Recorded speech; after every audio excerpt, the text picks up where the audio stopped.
Please like and subscribe and use notifications and buy some scarves. There you go. Good That's enough. Cool. Like Max says, please like and subscribe to the channel if you haven't done so already. Let's help spread the word.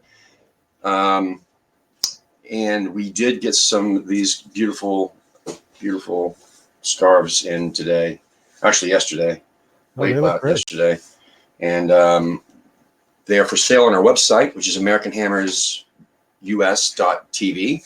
No, I'm sorry, AmericanHammersTV.us. I get that mixed up all the time. It's kind of weird. But there's links in the description, so feel free to reach out and purchase one because we have about 28 available for sale. We're going to have a contest coming up because we have a couple to give away. So you'll have to make sure you subscribe and hit the notification bell so that you are informed on what's going on because it's kind of interactive. You're going to have to actually watch the shows to win one.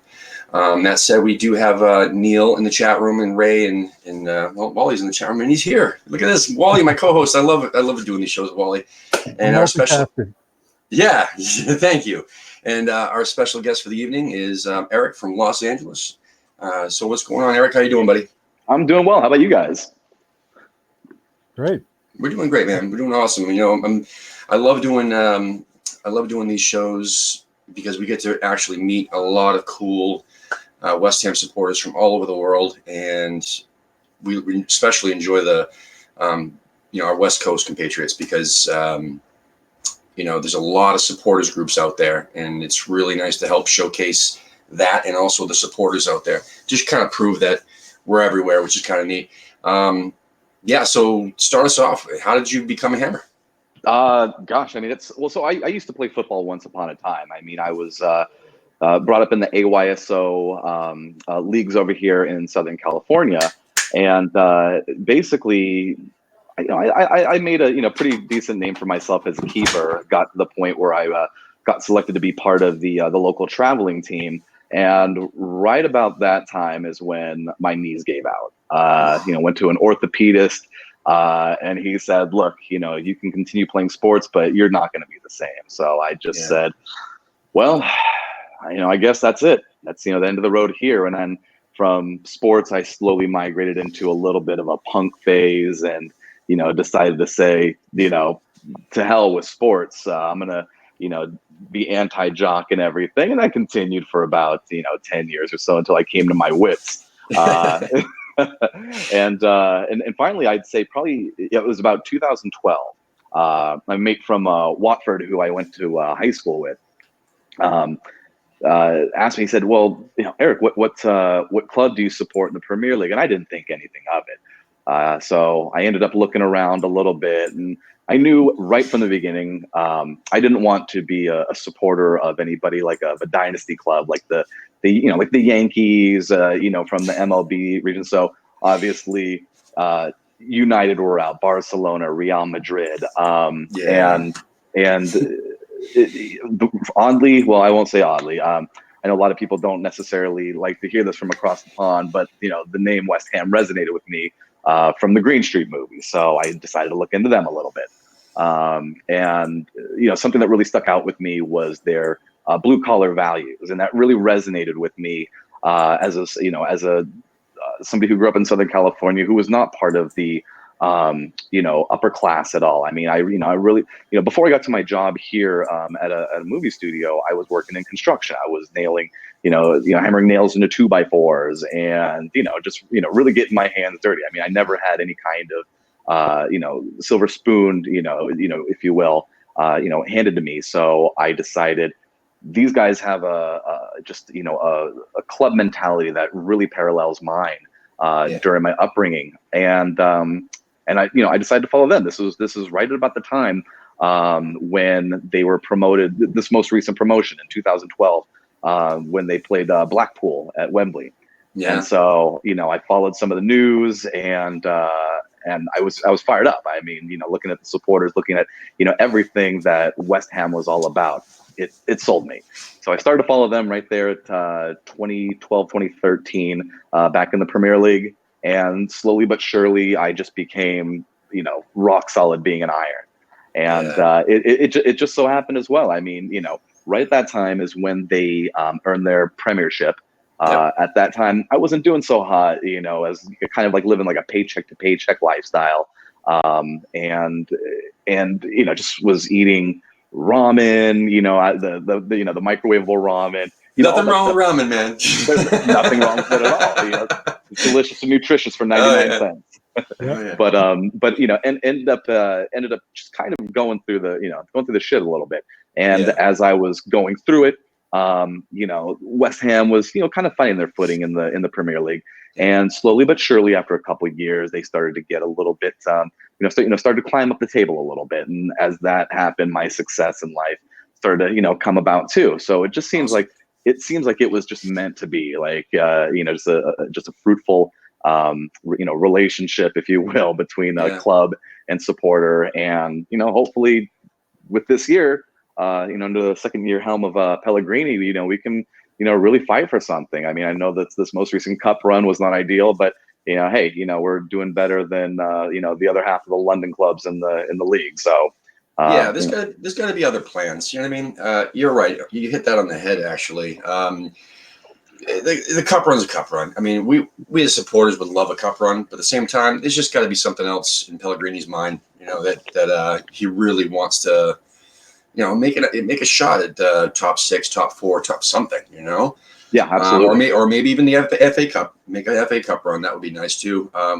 We'll wait and see, obviously, but there has been improvement, as we all have seen since he got here, really, and definitely a lot more improvement than the Bilic years and Moyes and even Allardyce. But I started supporting not that long before you, really. I started following religiously, I'd say, that halfway through that relegated season. So I didn't become thoroughly obsessed until watching that championship season, when they were in the championship, and the thrill of trying to find a stream or a footage or something where I could follow them on their way up, and watching that. I reference this a lot, where I'll never forget watching that cup final on some dodgy stream I was fighting pop-ups, you know what I mean?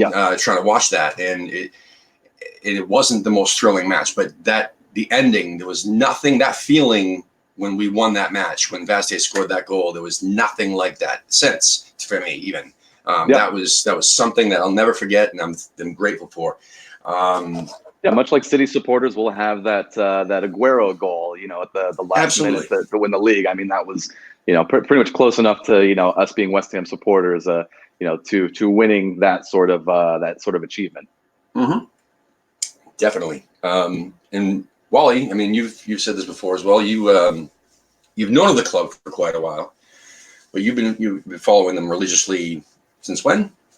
Well, basically since they started. I started noticing that the Premier League was on Saturday, Sunday mornings. Yeah. And I'm an early riser, so that was the perfect thing to watch. And then in 1970, I sort of became a West Ham fan when I lived in England, and I basically picked West Ham because they had won the World Cup in '66. So, but ever since then, I hadn't really been able to follow them very well until, the Premier League mornings and everything. And now I'm on the American West Ham TV channel. That's right, and we're super grateful. We've met some of the coolest people in the world, and I've actually met Wally. I went down to Philadelphia and with my son, and we both got to meet Wally, and that was a great experience. And we love the whole supporter group vibe. Well, Tim, I mean, your channel has really revived the Philadelphia West Ham scene, because it had kind of gone into hibernation. And then, you hooked me up with the folks at Stowe's Bar. There was just a couple of guys who were going there. And now the last time I was there, we had 22 people. So that's amazing. I know. That's really awesome. It's really thanks to your work, Tim. So, well, thank you. I think it's, I think there's a lot of things. I mean, that was our mission. I don't, how do I put it? Our mission from day one was to showcase all the supporters groups, and it evolved. It evolved into just interviewing American West Ham supporters that aren't even in groups, trying to incentivize them to, join groups. It was pretty much saying, here's somebody from a supporters group. Let's hear their story. Would you like to hang out with them? You know, this is the type of thing that, you know, they'll tell their stories and try to tell people, hey, come on down.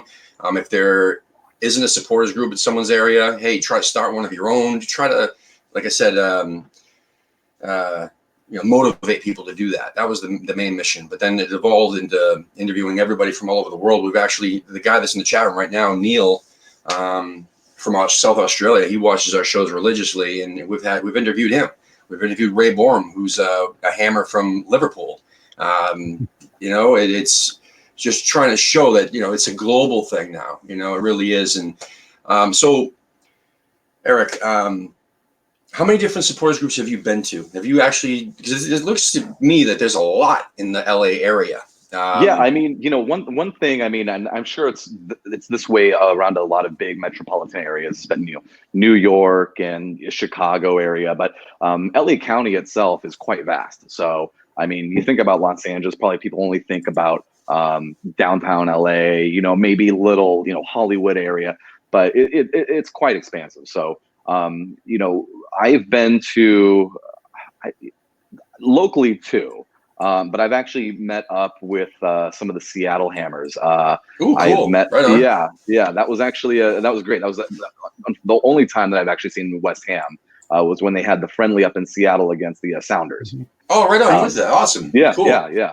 It was fantastic timing. But yeah, what I was going to say is basically, you know, we have our LA Hammers support group, but near us, Pasadena, we have the Inner City Hammers. Yeah. We have, and you know, they've been, you know, great at least spreading our club to those who might not be able to make it up to Pasadena. And from there, you know, there's other, you know, the Hollywood Hammers, which we kind of, you know, joined forces with, and and we're just really trying to, I think, you know, establish, you know, a name and a more predominant name for West Ham in the LA area. But you know, it's great. And I saw that, I think the Inner City Hammers actually went down to Long Beach this last weekend. Yeah, I saw that. Yeah, to go, you know, to go hang out with the other supporters down south. I love that. I love that. I love seeing those away days and or those mashups. I know Toronto just visited Chicago recently. The Toronto Hammers went down there, and that's cool. And I know last season, the dude from South Carolina, the Holy City Hammers, and some of the Maryland Hammers went and made this big deal over in the DC Irons. So I love the, you know, the camaraderie, or not to say brothership, but like the family. I mean, it's sure. You know, all these different people are now seeing that, you know what, let's visit these other groups, and that's really cool. I know the guy down in Tampa, the guy who ran the Tampa Hammers, is now going to school in Knoxville. So I don't think he's made it too many matches yet, because he's getting his footing, you know, in school, obviously, up there. But I know he said he's definitely going to be heading over there to hang out with those guys. I love that. I love that. And I also love seeing these groups of 2 or 3 people, which to me, anything with more than 3 people is a group. You got to start somewhere, right? Absolutely. Well, I love seeing it grow to 8 or grow to 10. You know, and it's really cool that it's growing. Well, it's interesting that you mentioned that, because not too long ago, I mean, you know, this, you know, LA, and I speak to, you know, to Nick, who is the founder of the LA Hammers group. Yeah. And you know, there's a handful of us that come in week in, week out. You know, as long as we can make it, as long as the schedules permit and everything. But you know, it got to a point where, like you said, like 3-4 people show up, and you're thinking, well, hey, you know, for a city, a town as big as Los Angeles, you know, you'd think that we can get a bigger support out of this, and you know what we could do to draw. I mean, it's not like we're in, you know, the middle of America where, you know, nobody knows about this right here, and you know, we have a decent following on our pages, but you know, it just took a little bit of, you know, pissing and moaning on the boards and everything to say, hey, you know, if we can get, you know, if people can, you know, over in London, you know, have to, even if they're, like you said, your mate over in Liverpool, who's an Iron supporter, you know, if he can make it down from Liverpool to London, you know, on the tubes for, you know, a couple hours, like, what's so bad about waking up at 7 o'clock to, you know, to come out and, you know, join us for breakfast and beer or something, which is a 15-minute drive, you know, who cares? Yeah. And, you know, once we started doing that, the attendance actually spiked. I mean, we went from about 7-8 people, and over the past few weeks, we've had a decent turnout of about 20 people or so per match. It's been great. That's awesome. There's also, you know, San Diego. Yeah. You know, their numbers have fluctuated over the years too. But up in Fresno, man, they religiously get a good chunk of people in Fresno. Yeah. So if they can do it, man, you know what I mean? Yeah, God. Big enough to be featured on, PL mornings, I know, very, I very know. frequently. So yeah, New York City Hammers, I'd always give them a shout out. They do things very well.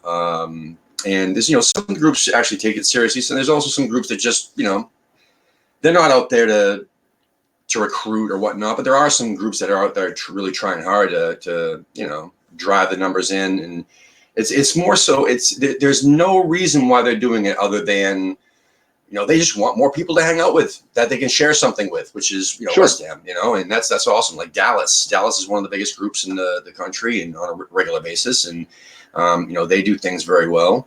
But I just love seeing that, and there's a guy that we've had on the show multiple times that, does stuff with us behind the scenes from Iowa.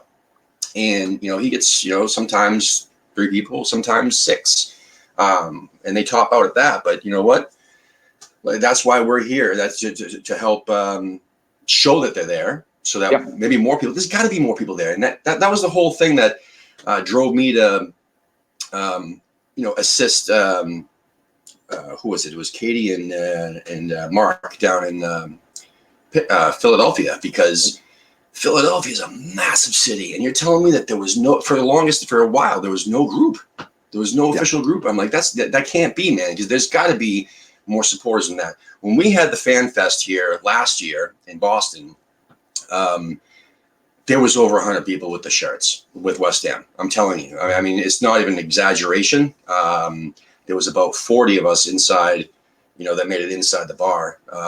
But outside, the people that couldn't even get into the thing, there was so many West Ham shirts, regardless of how big of a supporter they are or not. Doesn't matter. It's just it was so nice to see that many claret and blue shirts, even though we had a shitty match. That was the match we lost to Everton 2-0. It was the most disgusting thing I've ever seen in my life, with Pedro Obiang and Lucas Perez starting. Like, what was he thinking? Anyway, that's in the past. Sorry. It's in the past. But no, it's still fresh, though. It's still fresh. Oh, but, God, I think that's something that. Yeah, and I think that's something that's great too. Is like, even if somebody's not a supporter of the group, or even if they're not a supporter of any club in particular. I mean, I was 5 years ago. I was when I was living downtown for Halloween. I didn't have a shirt, so I threw on a kit. I threw on some shorts, and was walking through the streets of downtown, and I can't believe I must have had at least 5 people just go West Ham. Yeah, or man. And so. There doesn't have to be any kind of association there, but it's kind of great to see the recognition and at least the support from people who who might not have that kind of allegiance like we do. Yeah, a couple of years ago, I was at a music festival in New Orleans called Jazz Fest, and I had my West Ham shirt on, and it was amazing how many people came up to me. Oh, West Ham, I know them. They weren't necessarily supporters, but but still, they wanted to tell me they had heard of West Ham. It was really cool. And then one guy was an Arsenal, and we were giving each other stick. But it was fun. There's there was a well, you in your story that you were telling us earlier, I thought you were going to go somewhere else with it, because you started mentioning punk music. So I figured, I'm like, okay, that's where he's going to go with this. With a Cockney Rejects or something? Yeah, or something. I mean, because honestly, we've had so many, like the dude from Seattle, the dude from San Antonio. I'm not San Antonio. The dude from Houston, guy from Columbus, Ohio. I mean, they all have like punk music backgrounds. Well, a guy from, did you meet TJ, Jimmy Cooney? We almost had him on the show. We had him on the show. We just couldn't get the feed to work. But I love TJ. Yeah. He's punk. So I mean, there's so many people. So it's either that or it's been Green Street.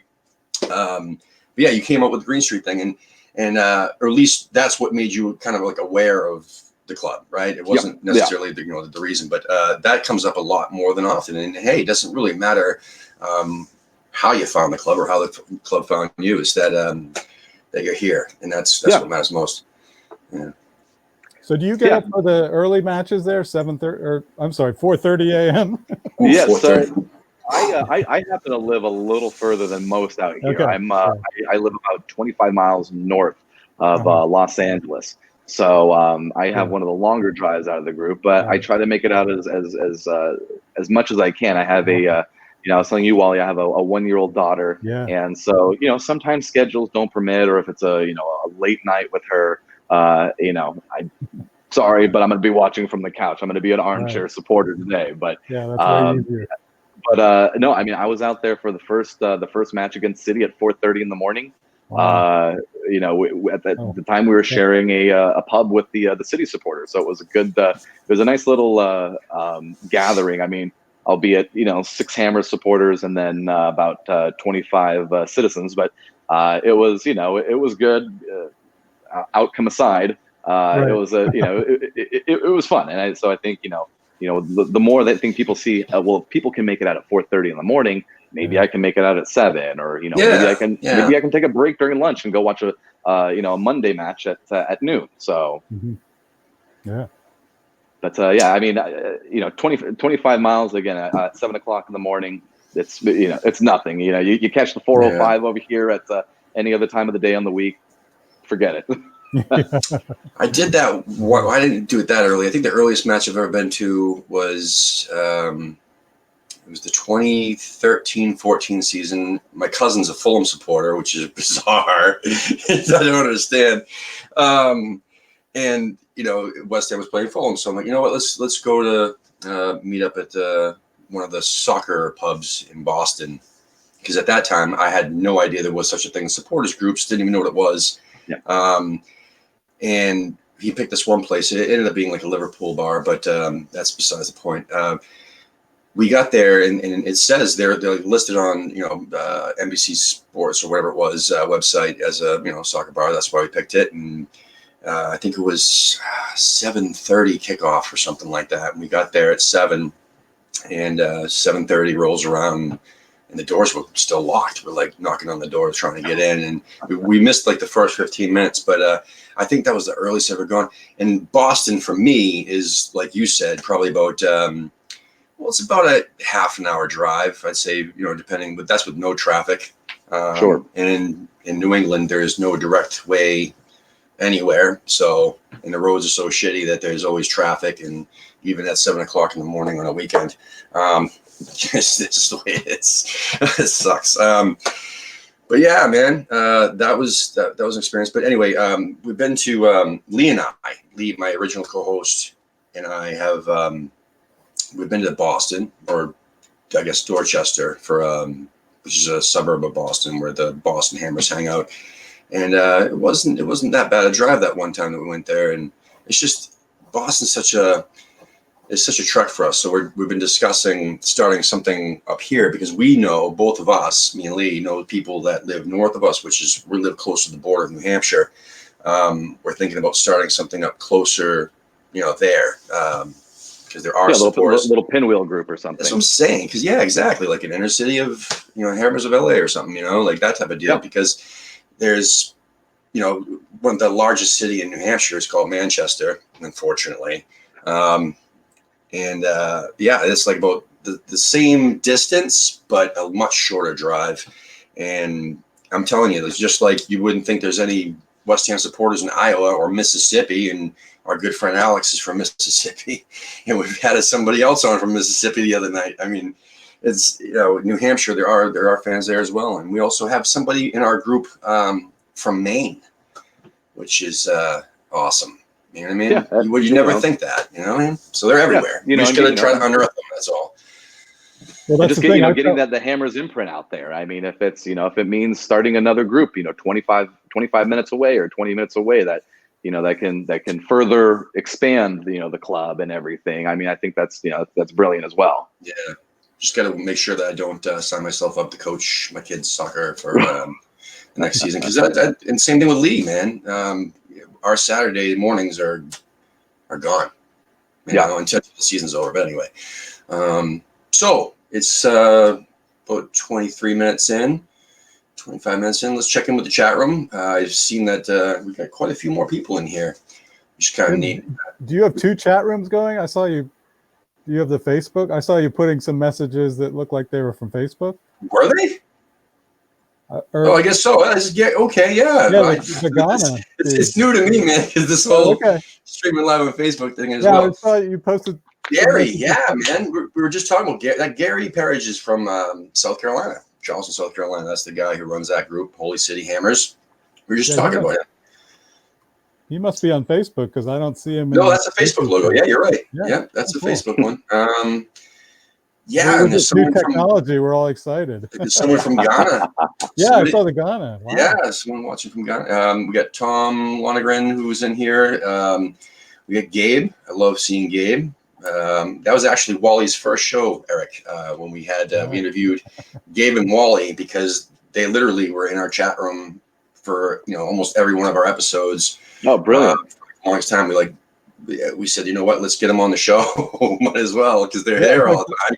The old guy and the young guy. Gabe is still in high school, I think. So yeah, I think he's like 16 or something like that now. It's got to be by now. It feels like ages ago.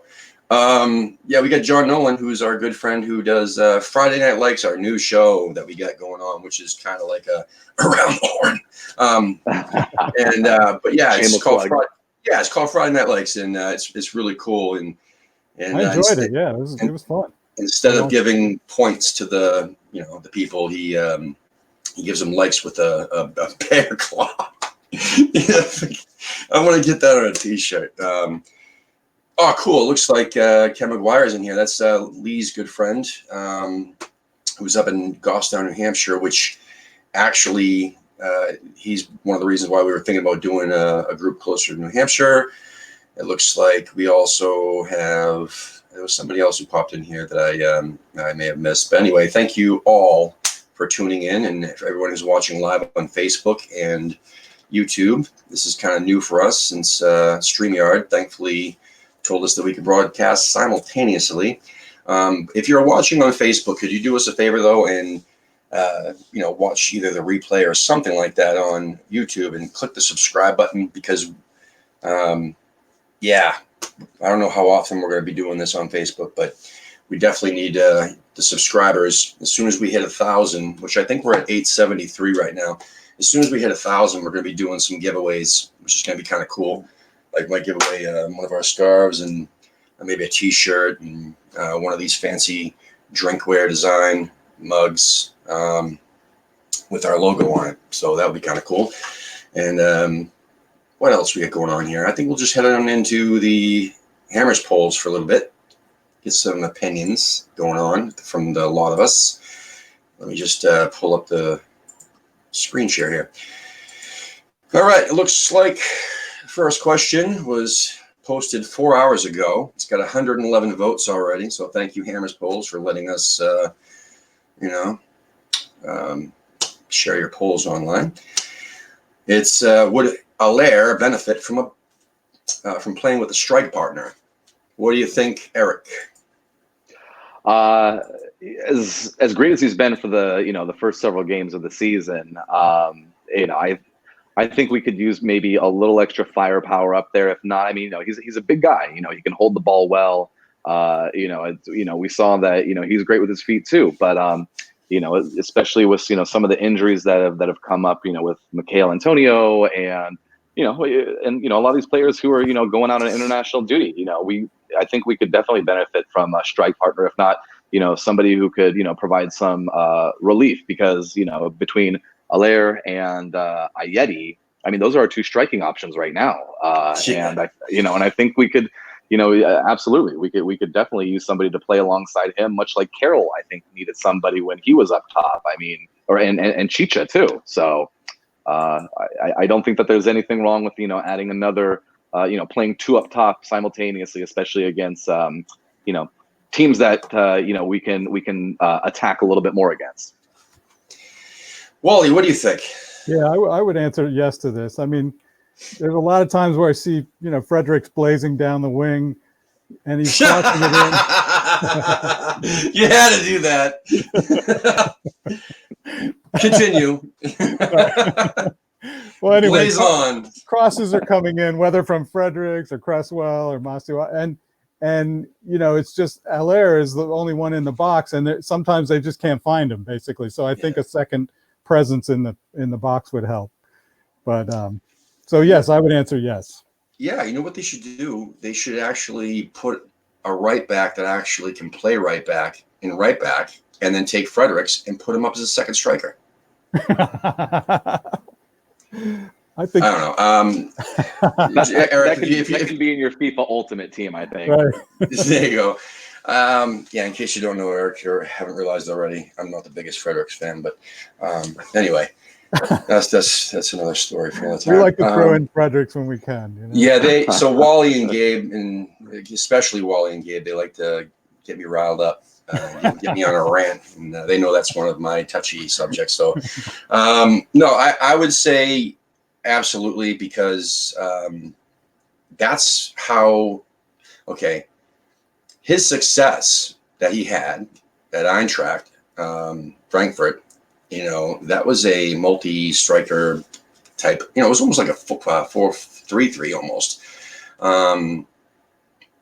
It was kind of weird. They had this setup with it was almost 3 strikers almost. But he benefits most. He's too unselfish. And he's shown that the last couple weeks, where he probably could have scored quite a few more goals than he has if he was just a little more selfish. And because he's used to just unloading the ball. He does that beautifully.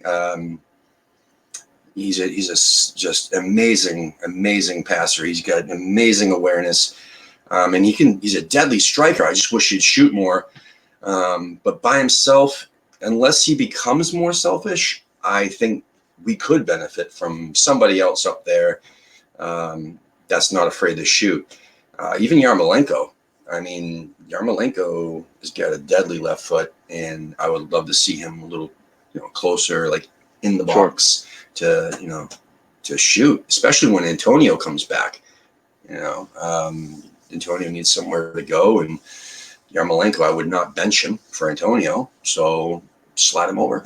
But I'm pretty sure we'll get into somebody I'm like Lanzini, and okay, well, if you did that, then what would you do with Lanzini or so and so? I'm pretty sure that will come in one of these upcoming polls here.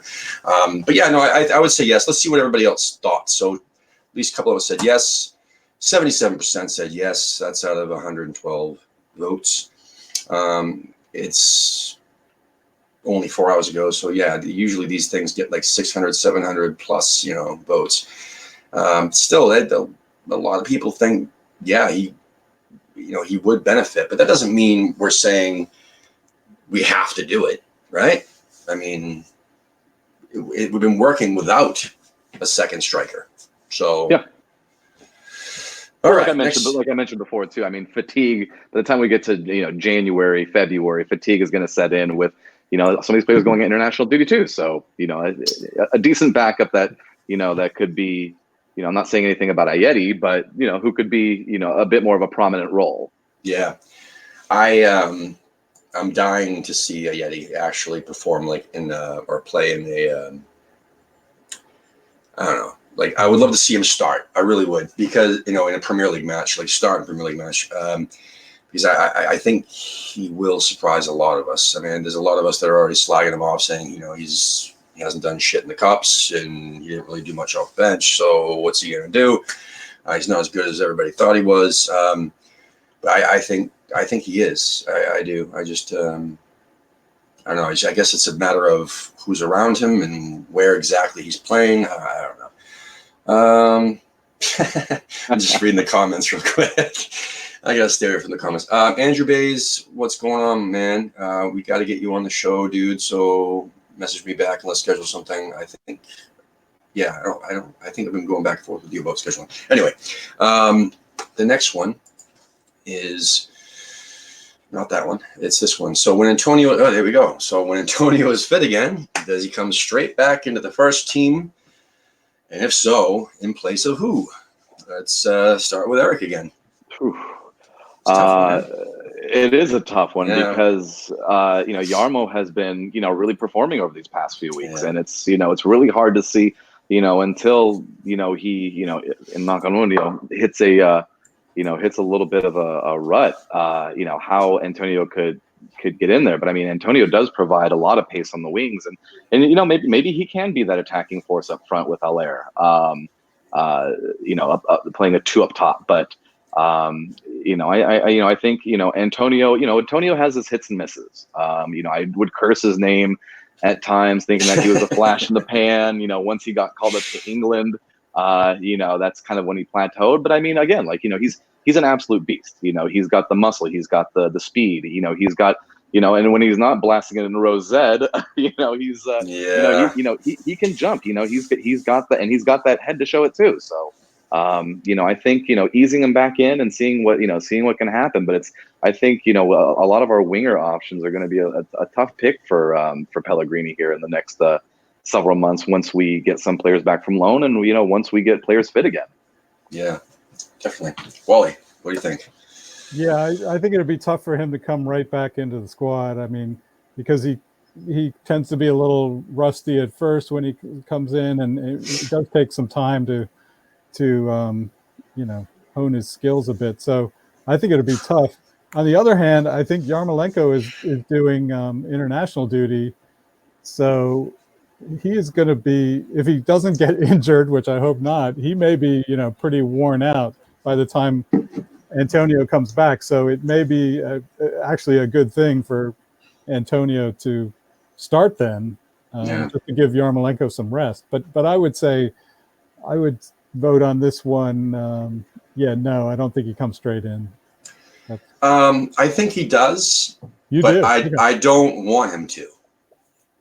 So I'm looking at it like that. I'm looking at, I think he will. I think Pellegrini will definitely put him in.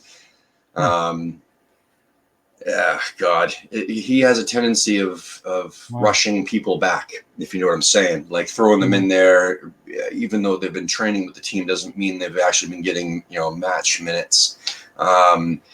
And he'll just throw them in there, and you'll see the rust. Like when Lanzini, I mean, both times he was hurt. He came back, I think, a little too soon, or he was given too many minutes too soon, and that happened last season and this season.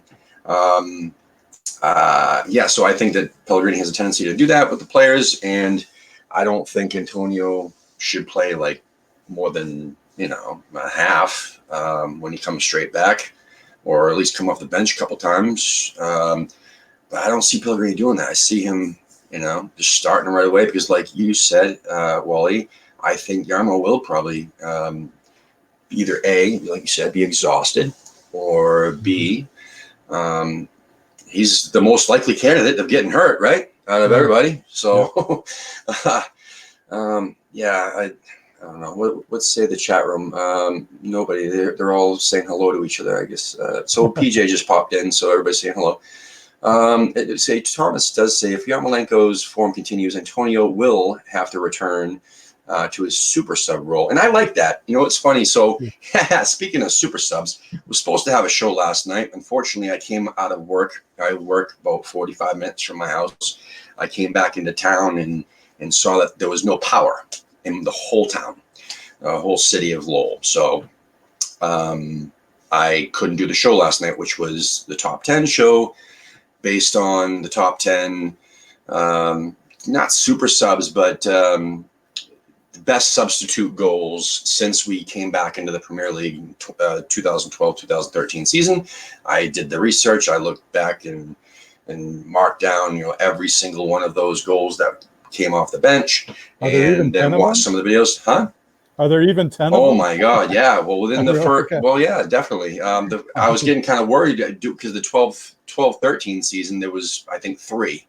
And then all of a sudden, boom, boom, boom, boom, boom, Andy Carroll comes in. I think wait a minute. It was when, was it the season, Billich's first season?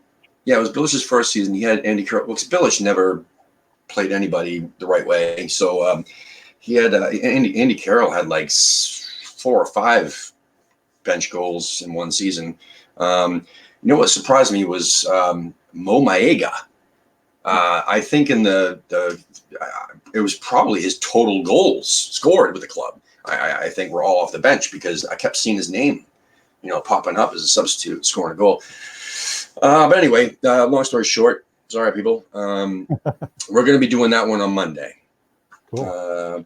But yeah, that's kind of funny. And I think Antonio scored quite a few as well. So anyway, Well, and Tim, not to get too far off topic, but speaking to your love for Ryan Fredericks and and Bilic playing people not necessarily in the right position. What are your thoughts on possibly bringing in Antonio as a wingback, to play up and down the wing?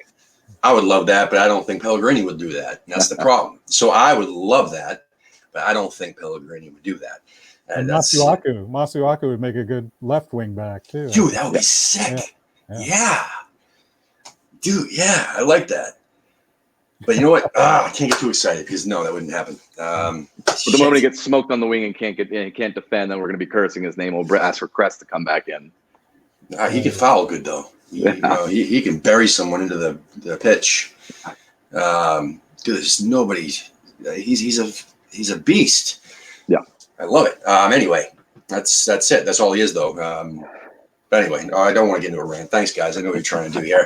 I see Erickson on it now. All right. I got your number. Oh man. Yeah.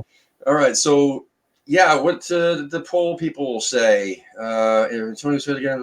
You all said no. Is that what you kind of said? No. Let's just say no. No. Oh well, it's out of 470 votes, which includes ours. That's closer than I thought. 54%. That is a lot closer. Yeah. So I think half the time people either read it literally or they don't. They read it just the opposite. So I was thinking that what would I want versus what Pellegrini will actually do or what we assume he would do. So when he's fit again, does he come straight back in? I would say yes, I would, but I don't want him to. I mean, I think the question is Pellegrini going to bring him back in? That's the thing. So, yeah. I don't know. All right. Oh God. Oh, Eric. Did Wilfred Zaha spit at Declan Rice? It looks so from the replays and the things that I saw online, but I mean, maybe he blew him a kiss too. Who knows? Wally? Yeah, I think he spat at him. It didn't hit him or didn't come anywhere near him, so I don't think he'll get any problem for it. But he definitely spat in the direction of Declan Rice. So absolutely, and he did it on purpose too. He was frustrated that Declan just kind of took him off the ball, and so he took it out on him. But they need to change this hashtag though. Like I know we have different hashtags for all the matches, and sometimes it's cry WHU or WHU cry whenever we play Palace, and it just seems that I only notice it when we lose to them or it's a late draw, because yes, we are crying because they lost. But anyway, there's got to be another 3-letter something for Crystal Palace, man. Come on. Anyway, did he spit? Yeah, we all say yes, and 72% yes, and the other Palace fans said no.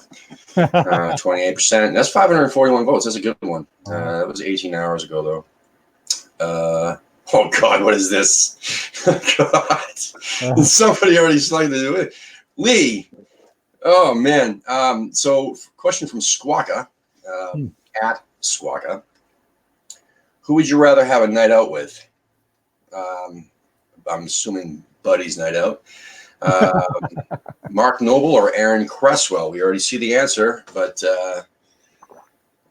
who would you rather have a night out with? Eric. Andy Carroll. I hear that he can, party like the rest. Yeah, man. No, I'd have to go with Nobes on this one. Leader among leaders, and he's just the best out there. So, I think he'd be a guy who can just be as clever, sharp as a tack when it comes to jokes. So, all right. Nice. No, I would. Yeah, I'm gonna skip Wally. You can talk in a second. I would say Noble, absolutely, because I would love to just pick his brain, man. I mean, that guy has been here and he's been through all the different managers, been through all the different, players, the shitty times at the bowl in to the shitty times at Olympic Stadium, really, and now, like, he's seen it all, been there, done that with the club.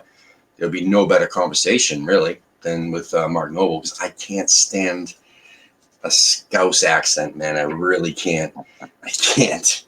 I'm sorry. Anyway, Wally. Yeah, no, I agree. As Thomas points out in the chat room, I would need a translator, for the Liverpudlian Scouse accent. So I would go with Noble. Yes. Yeah. Yeah, you're right, man. Now Neil, on the other hand, with his Aussie accent, I'd rather have yeah, there you go. Let's fly Neil over here. And hang out with him. He's seen it all. All right. So next question. Oh, God damn it. Why do you people do that, man? All right. So anyway, with Tottenham in free fall at the moment, really though, I mean, they just shit. Who gives a fuck at the moment? And player discontent in the ranks. Which one of these shitheads who are out of contract in May 2020 would you have at West Ham? And the 20% who said that Toby character, I can't stand his face, dude, let alone his haircut. I mean, I can't stand his attitude. I would never want someone like that. Or Toby, come on, at the club, dude. That guy's an asshole, and he's been a pest of West Ham's for a long time. So anyway, I hope you guys don't say Toby. But Eric, what would you pick? Who would you rather have at the club? The lesser among evils. It's hard to say. I mean, Eriksson is just, a skill with that ball. And I mean, He's he nasty, can, yeah. in the midfield, I mean, we do have some, quality talent in there, but, I'd probably take Christian Eriksen, out of anybody. We have a better back line than it was before, but that could use some tightening up. But I wouldn't take Vertonghen or, Toby, from what we have right now. Yeah, I agree. I would pick Christian Eriksen. I don't think we have anybody in central midfield who can put in a ball, like take a shot like Christian Eriksen. So I think it would be really useful. Yeah, out of out of them, I guess I would take Eriksen, but you know what? I'm just gonna say none of the above, because it's there. It's there, man. 21% said none of the above, but 52% said Eriksen. That's out of 508 votes. Yeah, man. Eriksen is nasty, though. He really is. There's just no way around it. I can't imagine him in our system, like where he would play, though. Who he would take the place of. Yeah, true. Yeah. But he definitely would take the place of somebody. All right, here we go. This should be a fun one. All three of these lads are doing well in Championship, but which one do you think has a future at West Ham? Cullen, Diangana, Hugel, or all of them? Eric. I'm going to have to go with Grady on this one right here. I mean, he showed a lot of promise, in my opinion, from last season when he came in to take on, who fell injured in the first few games that he came to play for. But, Hugel, I mean, I know that he's banged in some goals in the Championship, but, I think Grady, really is some promise for the future of West Ham. Wally. Yeah, I agree with that. Especially since Charlie Walsh is not in the chat room, I don't have to say Hugel for him. So I would go with Grady. I will not go with Grady. I am still not impressed, because what he's done in the Premier League was nothing. He was a dud, man. And I'll hold it again. I mean, I have a grudge against him because I felt that I would have rather have seen Nathan Holland last year. And for whatever reason, Pellegrini still doesn't give Holland a chance. Yeah, he played him for 57 minutes in the cup game and took him out when he was the best player on the pitch. I still feel that that's the man. That's the man that we need now out of these loan guys. Diangana still, I mean, yeah, he's crushing it in Championship, but that doesn't mean jack shit. Championship, doesn't mean jack shit. Rob Green was a phenomenal championship goalkeeper.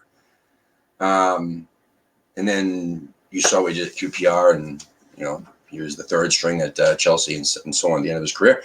A lot of people. There's so many people I can name that were fantastic in championship. But isn't the championship really physical? And it's a different game. It's a different game. It really is. I mean, last year the knock on Grady was that he would get pushed off the ball too easily. Yeah. And not that I'm seeing him in the championship, but I thought it was more physical, and he must be somehow. Listen, I'm happy for success. I really am, and I hope that it does, make a man of him, which I think it will. But he's still not proven. Hugel's not either. None of these guys are really, but I think Cullen definitely has a spot. If he could just go back in time a few years, because he's at that age where he needs to perform at the Premier League level now at his age. Especially at that position. And Noble's got a few years left. By the time Noble's done, will Cullen be ready to replace him? I don't know. Yeah. Hugel, though, I read somewhere recently, I think it was yesterday. Was it yesterday? I can't remember what. Because I read so much stuff, whether it be on the internet or on these apps. There's I got a million football apps on my phone. Somebody compared him to Andy Carroll, saying he's. I swear to God. Someone said that he's like the healthy version of Andy Carroll, and we should be taking a second look at him. And they said that he thinks that Pellegrini's keeping an eye on him. He's got him waiting in the wings. I swear to God, I read it. So I wish I could remember the damn source. Somebody out there must have read that. Is it worth a recall come January? That's what he's thinking in his mind. So let him think that, because he's doing phenomenal. But maybe that's why he's doing so well. I don't know. But someone said that I swear to God, the healthy version of Andy Carroll. And I'm like, wow, I don't know what you're talking about. But it made me laugh out loud. Laughed so hard I forgot where it came from. I guess so. Yeah, so I don't know. I would say my answer would be, which one do you think has future West Ham? I think Cullen and Diangana have a future at West Ham. I really do. I think Cullen does. And if he wants it, because he's having a blast at Charlton, he has for the last couple seasons. Yeah, he's been great for them. And he loves it there. I mean, he loves the staff. He loves the coach. I mean, he loves everything. And they love him. And same with Diangana, though. Diangana's having a blast, and Bilic loves him, and he loves Bilic. You know what I'm saying? So, I don't know. But I don't know. I would love to see Hugel become the next Dean Ashton, which ain't gonna happen. I'm just saying I would love to see it. So I'll just say all of them for the hell of it and see what happens. It's Diangana, everybody, man. 87% out of 407 votes. There's 13 hours left in that poll. So if you want to voice your opinion, go check out Hammer's Polls on Twitter and do so, because that's a wrap for this right now. I'm gonna do these. We're going to head into these rapid fire questions for Eric. All right. Eric, we got 11 questions. Most of them are West Ham related. we kind of mix it up a bit. These were developed by Wayne from Dallas Hammers. He's the head of Dallas Hammers. He's been on our show quite a bit. First one is meat pie or apple pie? Apple pie. Who is your favorite current West Ham player? Rapid. I mean, I'm going to say Nobes. Nobes. No, listen. There's no wrong answer. That's a good one. That's actually come up quite a bit. To be honest with you, this is one of my favorite questions. Who frustrates you most in the current West Ham squad? It doesn't have to be rapid if you don't want. I mean, if you want to elaborate, you can feel free to do so. I don't mean to rush you, but I mean the Daves, but that's not going to change. In the current squad. Current squad. I'm going to say, Jack Wilshere. It's. I just don't think that he doesn't fit the system, and he can play a ball every once in a while, and he'll have a couple he'll have a couple good touches, but you know, I think it's just not working right now. I love that you said that because I don't think anyone else has said that. I think Yeah. we've heard Wilshire before, but everybody talks about his injury history and not the fact that he just doesn't fit in the system. That's awesome. Great point. I think you got something right there, man, because he is kind of healthy. I don't think he's 100%. And I don't think he ever will be, but he's out there and it just does. I mean, yeah, he's got flashes of flair, like you said, but it doesn't look like he really fits. Yeah. It really fits in. That's a great point, man. Do you think Pellegrini originally wanted him, or did we just sign him because he was available for free and That's a good question. I and think it was a big name? And I think the latter. yeah. I think it was the big name. I think it was the marketing ploy. I think it might have been the Sullivan and the gold. I don't know. But, you know, that was kind of the time, wasn't it, last year when, you know, we were looking to kind of bring on big names, and the fact that, you know, he was an old West Ham boy growing up on a free. You know, yeah. All right. So FA Cup or top 4 finish?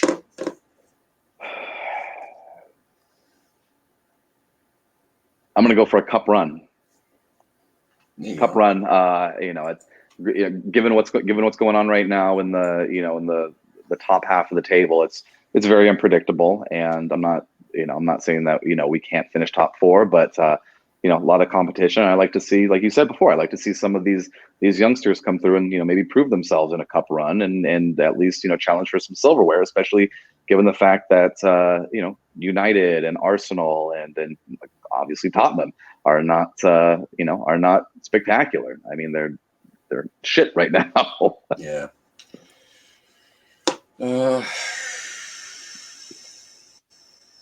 What about West Ham do you love? I mentioned it early on in the show, but their blue collar base, where they came from, as you know, to become a united club. But you know, but also, you know, I love, kind of have always been rooting for the underdog, if you will. You know, I just think that, you know, especially recently with Pellegrini and Husillos coming into the club, you know, I love the fact that they're able to keep that fan base and that same mentality while evoking the West Ham way again. You know, playing some quality attacking football instead of sitting behind the ball and, you know, parking the bus against some of the bigger teams. I mean, I think, you know, we showed that a lot over the past couple of games, especially against United, when, you know, we just really bossed them around and bringing that excitement back into the club that before we would have otherwise just, you know, sat back and defended. Yeah, no, definitely. That one way, shape, or form is generally the only answer, really. What about West Ham do you hate?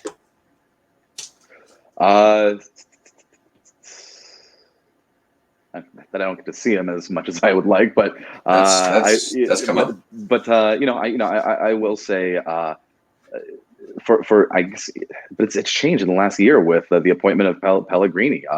But, you know, up top, you know, the decisions that were being made up top for you know, by the Gold, or by David Gold and Sullivan and even, you know, Lady Brady. So you know, that's I would say, you know, from the top, that was my biggest disappointment, but it seems like it's turning a corner. So what sound makes you happy? Come on, you irons. What's your favorite curse word? Twat. Love that one. That one comes up quite a bit. I do like that because it's not so bad over there. But if you say it here in the American accent, you say it our way, then you get in big trouble. Well, yeah, or the C word, which I think Joe Rogan said on a stand-up, like, that's just the showstopper, you know, of all words. Over there, that's just like, you know, it's like, it's common tongue, man. Yeah. It's crazy. What team do you love to beat? Spurs. I mean, you know, I know that, you know, their biggest rivals Arsenal, but, you know, it was fantastic last year. Just you know, doing them for the first time at their new stadium. I love that. You know, that just all right, so that epitomizes what a Tottenham fan is, or a Tottenham supporter, especially the Americans. The fact that they look at Arsenal as their number one rival, they don't even really consider us a rival. I mean, they do, but not as much as we do, if you know what I'm saying. Right. And they kind of stick their noses up to us, and I fucking do that. That's exactly what an American Tottenham supporter is. That's like if you just picture an image of someone sticking their nose up like that. I mean, that's dude. I can't stand them. But anyway. Well, and especially when you get to remind them of their expansive trophy cabinet. So. Yeah. Oh god. Well, I picked Man United because that's also come up a few times. So if it's not Tottenham, it's usually Man United or Chelsea. But I picked Man U because of their the size of the club globally. When we actually beat them, there's no greater feeling, because that means there's that many more supporters in the world. There's definitely more Man U supporters than Tottenham supporters. That means there's that many more people crying because West Ham beat them. Good point. Good point. So, all right. So, name a player, past or present, that epitomizes West Ham to you. I mean, I'm gonna have to go with Nobes again on this one. I mean, That's he's fair. I didn't follow, although I know of these, the Bobby Moores and the Sir Jeff Hurst, and I didn't know them as people who have been fans of the club for a lot longer, but seeing watching Iron Man, the Doc movie, and seeing where he came from Canning Town to where he is now, and just you can see it, even though he might not be the best player on the pitch, what he does as a leader and being able to drive everybody else to push themselves to be better players, I think is, it's absolutely exceptional. So he said, Tim feeds on the fears. I'm sorry, no, Tim feeds on the tears of his enemies. That is true. Very soon it'll be Man U who? Good point, Neil. Oh God, yeah, they go out of our way. They go out of their way to ignore us. He's talking about Tottenham supporters. That's rivalry behavior. Yeah, but they just pissed off. All right, so last question, which is my favorite question. We're gonna wrap it up right after this. If you could take a time machine back to experience anything to do with West Ham, when and where would you go? The last match at the Bowl-In. I mean, just seeing that excitement and everything. I remember I was right up the way in Hollywood at a pub watching it, and literally came to tears. Not crying like my baby at home, but tears in the eyes when Reedsy scored that header, and just seeing the stadium just ignite, and just all the excitement that surrounded it, and knowing that was the perfect way to just turn off the lights over there. And I think that would be just a brilliant, from time machine from 7 o'clock in the morning over there, in London, all the way till seven the next morning. Yeah, no, that's a tough one. Yeah. That usually is the answer. That or the 1980 FA Cup, or also we've heard the 1966 World Cup. And I would actually see Bobby Moore, Jeff Hurst, and Martin Peters actually win the World Cup. Sure. That'd be cool. There was a couple other games out there, but no, that the last game of the Bowl-In usually comes up most. So yeah, listen, Eric, I really appreciate you coming on with us tonight. I hope you had some fun. I had a great time. Thank you guys for having me. I mean, it was fantastic, and hopefully we can get some of the the other LA supporters. Please do. Online. Yes, absolutely. Please, I've been trying, man. So get them off their asses and get them in here. I would love to have them, obviously. So you're more than welcome to come back in any other shape or form. Now that we've got your interview out of the way, we do have other shows that we do, like debate shows, game show type of things. And other stuff. You were a fabulous guest. We'd love to have you come back at some point. If you're available, we'll throw it out there to you.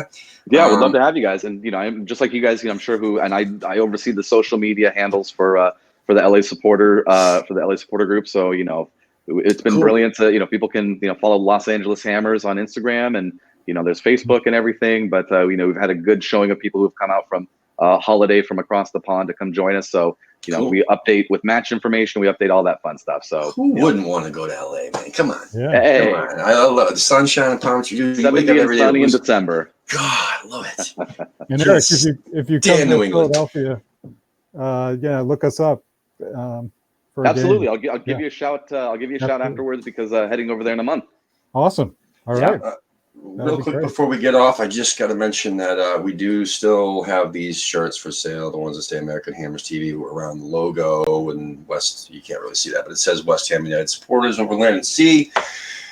We also got these guys too with just the logo, like the one Wally's wearing. It's beautiful. These are very comfortable, by the way. These T-shirts are really, aren't they though? they are so comfortable. It's like my favorite T-shirt now. They're like, I'm telling. I swear, when we signed up with with Bonfire to do these shirts, I was really worried that they were going to be like thick cotton, scratchy, whatnot. But no, these are soft, dude. These are nice. Yeah. We also have this week, at some point, we're going to be launching a brand new store with other T-shirts and hoodies and other things, cool, different designs. And yes, Mr. Pibb, please, Coke, please sponsor me. Send me some Pibb, please. Anybody in the country who's watching the show that has Pibb in your area, please send it to me. Anyway, sorry. So we got the scarves. What the hell did they do with the damn scarf? Anyway, you can't really see up there. So I can see it up there. Yeah. Oh, so great. listen, it's $25 for a scarf, and we have 28 left for sale, and we're gonna be doing some giveaways real soon. That you're gonna have to they're gonna be interactive. We're gonna have to retweet and subscribe to prove that you're subscribed to the channel and the YouTube channel, and then we'll look out for keywords in the videos that we do, because we do videos like every single day, pretty much. Unless we don't have power, of course. Like yesterday, it sucked. But yeah, so stay tuned for that. And tomorrow night we're gonna have the OG debate with me and Lee and Wayne. And then Thursday night's gonna be the Fat, Drunk, and Stupid show, one with the Sam Allardyce logo on it, because he's fat, drunk, and stupid. And Alex from Mississippi, who's been working tirelessly behind the scenes to get our shop up and running. He's going to be doing a show. I don't know who he's going to have on there yet, but and then it looks like Friday Night Likes. Yeah, Friday Night Likes. That should be another good one. I believe we're going to have a dude from Boston, David Lang, and we're going to have Casey from Chicago. And I don't know who the other guest is going to be on that show. And then Sunday, we're going to have a bunch of shows like we always usually do on Sundays. We're going to have a 2 p.m. Show with a UK guest. And then we're going to have, hopefully, the debut of a new Pardon the Interruptions ripoff show. And then Sunday night, 2 people from Kansas City. And I'm not sure if they even know it yet, but we're going to have 2 separate people that just so happen to be from Kansas City. On the show, so that'll be cool. More interviews on the way. So no women's team. Please, man. Are There's so many shows going on. I forget all. That's why we got to get that graphic out there with the schedule, so I can actually look at something, because I can't remember anything, dude. All right, so yes, the We Are the Girls in Claret and Blue show will be on tomorrow, right? Tomorrow's Wednesday. Tomorrow. Yeah, tomorrow. The women are on international break, but they're going to have their show anyway. Yeah, I think so. I hope so. Okay, Reese and Allie will have a show at 2 p.m. Eastern Time, 7 p.m. UK. Cool. And then Fixture Focus will not be this week since we don't have a match. So Justin will not be doing Fixture Focus this week, but we will be doing it the following week with the guest from a different supporters group from a different from the opposition team. So anyway, that's cool. Anyway, guys, I'll talk to you real quick off the air. And everybody else, have a great evening, and see you tomorrow. Come on, you Irons. All right, Iron.